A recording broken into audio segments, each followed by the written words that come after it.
EA, pelajar SMP di Palembang, mengalami trauma usai nyaris diculik 4 pria bertopeng saat berangkat sekolah pada Jumat 30 Oktober 2025 pagi.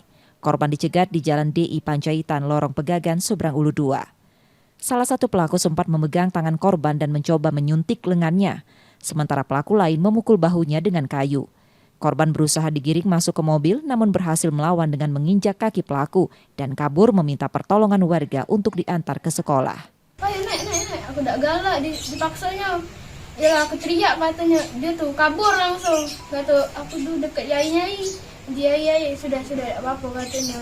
Adalah tante-tante katanya, nak melok dak dek, payo katanya. Tante-tante tu juga tak kenal kan. Melok be, kata aku tuh sampai depan sini be tuh antar katanya.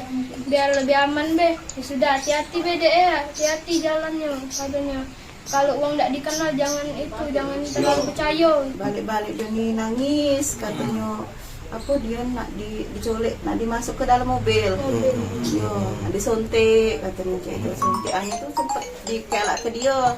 Lepas kan katanya. Marah dia tuh. Terus mana lagi aku tak tahu, rekam tangan terus ini sampai merah nih anak digebuk memakai kayu.